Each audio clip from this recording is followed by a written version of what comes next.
Good afternoon, YouTube. Good afternoon. This is your home girl, Arabia Barbosa. 914, which is Canada, New York. We are in the house and we're doing another live video real quick. And I went to a meeting this morning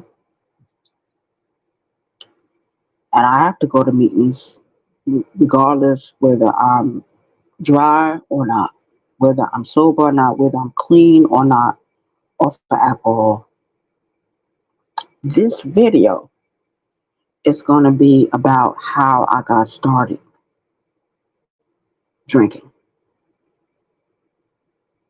My name is Arabia Barbosa, 914 Westchester County, New York.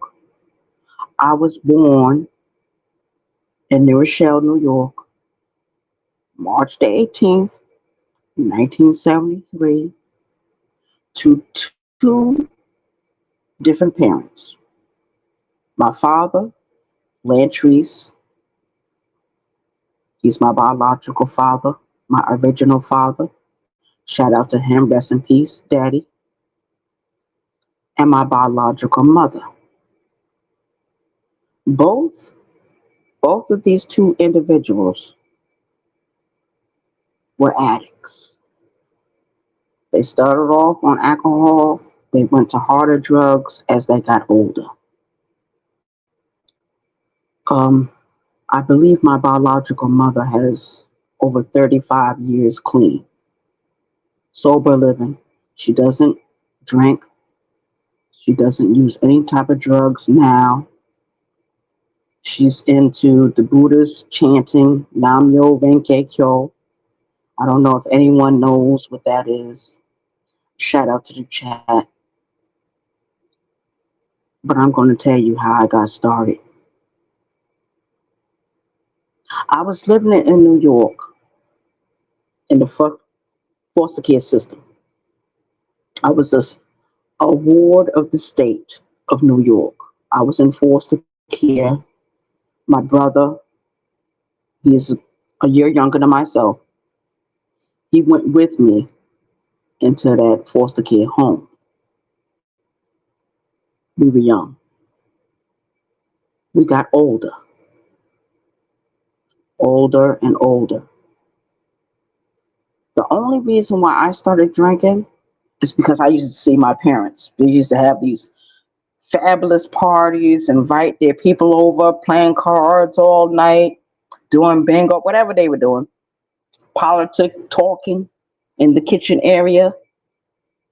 When they wasn't looking, I was sipping on their drinks.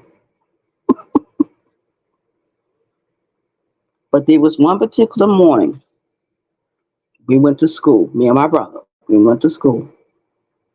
When we came home that afternoon, my parents were not home. My brother was hungry. My brother was thirsty. So I went into the kitchen area and I made him a peanut butter and jelly sandwich. He ate the sandwich. He was thirsty. He said, "Oh, baby, I want something to drink, but I don't want to drink water." I said, "Okay, I'm going to show you. I'm going to show you what we're getting ready to do." We went towards the basement door. I opened the basement door. I turned on the light. We had to travel down a flight of stairs into the basement. There was a Stanley closet my father had. It was called Stanley Closet. And in that closet, he kept drinks, he kept his tools, he kept his workbench. Everything was there. I went into the closet. I grabbed a can. I said, "Oh, we got plenty of sodas down here. We got plenty of sodas. It's ginger ale." I picked up a can. I handed it to my brother. And I took one for myself.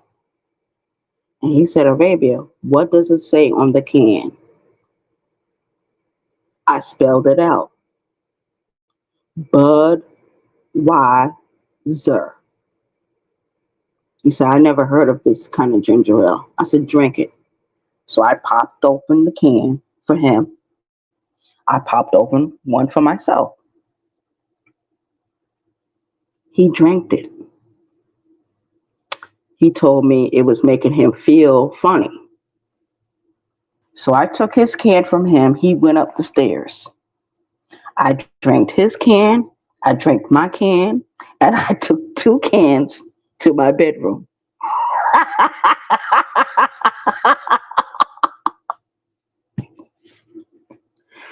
Needless to say, when my parents came home, I was on the bicycle. I was on the bicycle. I was just riding that bicycle, and I was in a good mood. I was happy. I didn't know why I was feeling so happy, but I was feeling that way. A shout out to the chat. Those that are not here, you will catch the playback. We had one ghost watcher earlier. It is what it is. 914 Western County, New York. We don't need to have a whole bunch of people in the chat. That will come later. But that's how I started my descent of alcoholism. So I thought at that age, because I was 9, he was 8 years old. I started drinking way before I was 9. Way before I was 9 years old. And when I went to high school, when I was in high school, I used to get drunk. To this day, I can't tell you what happened in high school. I can't tell you who the teachers were. I can't tell you what they were talking about. I didn't even give a fuck. Shout out to the chat.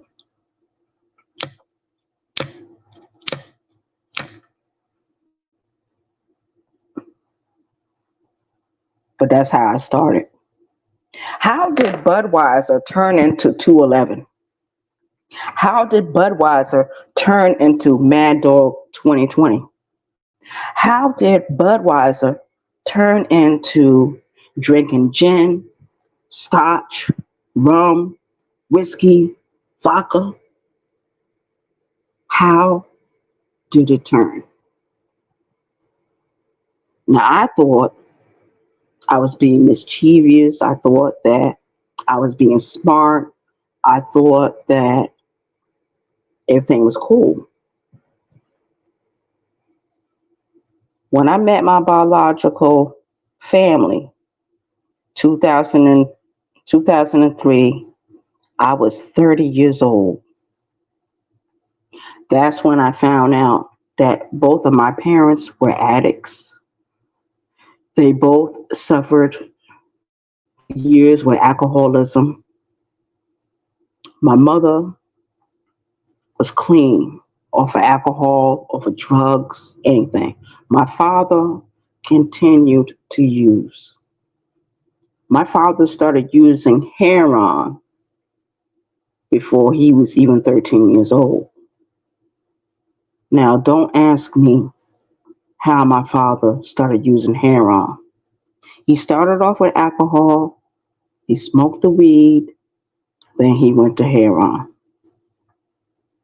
Later on, before he died, he was a crack smoker. A shout out to the chat.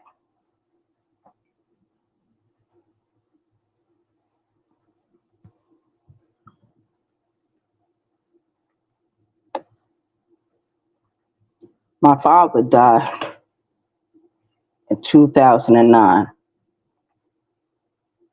He went to the hospice right there in New Rochelle, New York. I'll never forget it as long as I fucking live. He was dying. Lung cancer. All those years, he used drugs. Even when he tried to get off the heroin, he went to the methadone clinic, just like everyone else did.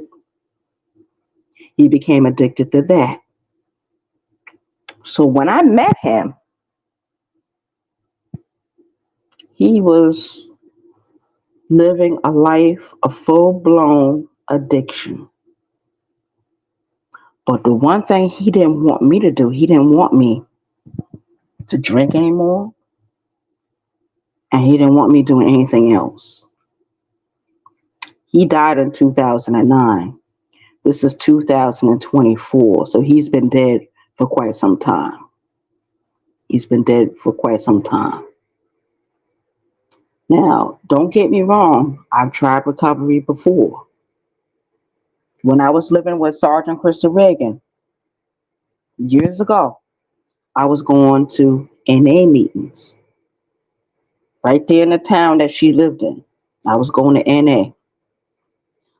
I stayed sober for a long period of time. Not too long, but long enough. When my addiction became full blown,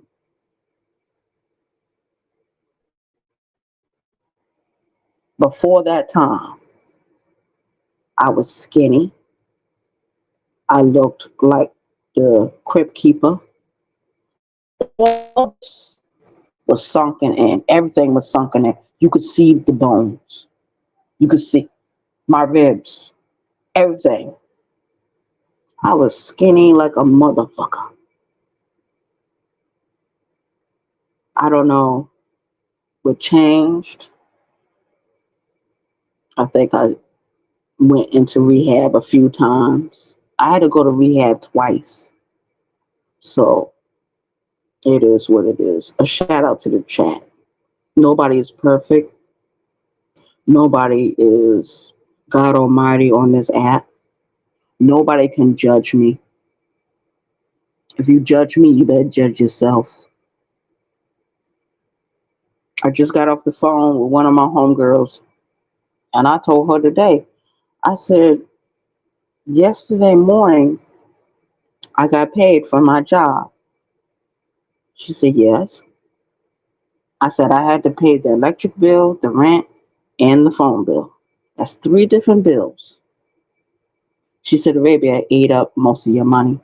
I said, yeah, because, it is what it is. My thing is, when I spend money a certain way, I do it so I won't have to get drunk. Now, I can buy my cigarettes. This is the next thing that's probably got to go. But for right now, it is what it is. A shout out to the chat. That is how my nightmare with Budweiser, with alcoholism. I call it Budweiser, alcoholism. When my addiction talks to me, it doesn't talk to me in nobody else's voice. It talks to me with my own voice. My own fucking voice. Anytime I want to go to the store and buy me a beer or buy me some liquor or get as drunk as possible. The last time I went through a full year of total addiction. On this app, I became the antagonist. I became the villain. I became the one everyone wanted to get rid of. A shout out to the chat. It is what it is. 914 Washington County, New York. It is what the fuck it is. I'm in my house and I'm getting ready to go back to work and clout chase the money. That's all that really matters right now. Money, money, money. Because I have to go back to New York. I have to go back to New York, whether I want to go back to New York or not. But I realized for myself, because that's where I'm from. I was born there. I was raised there. I went to school there. I moved to South Carolina when I was 15. I left South Carolina after I got out of prison. So I came to New York, left New York, went back to South Carolina. Went to New York, came back to South Carolina. Went to New York, Came back to South Carolina. And I just talked to my homegirl Baltimore this morning, and she was like, Arabia, you're a straight New Yorker. You need to go home. You need to go home to where you came from. Because in a little while, all of us are going to go home. All of us are going to go back to the states we came from. All of us are going to go back to the lives we came from. Everyone. So it is what it is. A shout out to the chat. 914, which is the county of New York. I am your homegirl, Arabia Barbosa. And those that are not here will catch the playback. Those that are not here will catch the playback. Like and share the video. I know this video is not exciting. I'm not clout chasing another YouTuber. I'm not arguing with another YouTuber. I'm not fucking with anyone on YouTube. But I will say this, and I will say it very quickly. I see what they doing on these YouTube streets to another YouTube female creator. Mom boss male. And the only reason why they going after her is because of Kwame Brown. I'm going to tell y'all something. When y'all speak against that man and you go into his chat area, you hit that panel, you are taking chances that you will be bullied. You will be cyber stalked. You will be doxxed. That's all that man does. He doesn't give a fuck about none of his subscribers, none of his support people. Those that support him, you're supporting someone that doesn't need to be supported. Why is he fighting against Mom Boss? She's a mother of 6 children. She's on YouTube. She does videos. We all know who she is. There's Kwame Brown going after her. Armando Black is attacking her. And you got Miss 504 and Clara Booker attacking Mom Boss. You got 4 different YouTube personalities fighting against one woman. What did she do to you? Oh, she didn't do nothing to you. The only thing she did was spoke out against you. She spoke out.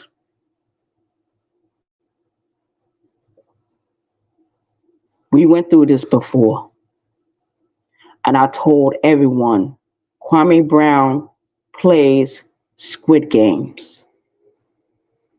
Now these other YouTube personalities, it's Kwame Brown, Clara Booker, a ghost on YouTube, doing videos about this one and that one. Every time somebody goes against Kwame Brown, Clara Booker somehow appears. Fuck you, bitch. I'm clout chasing about that, motherfucker. Armando Black, another clown on YouTube. Nothing but a motherfucking liar. A mentiroso y payaso. Mentiroso means liar in Spanish. Payaso means clown in Spanish. Fuck you too, nigga. Then you got Miss 504 over there attacking Mom Boss Man. Why? Is Kwame Brown paying all of you niggas to do that? Because I find it very interesting. When he disagrees with someone, the 3 of you want to attack those people. I don't give a fuck. You come over here and fuck with me. I'm going to tell all you niggas, fuck you. Word is bond. Shout out to the chat.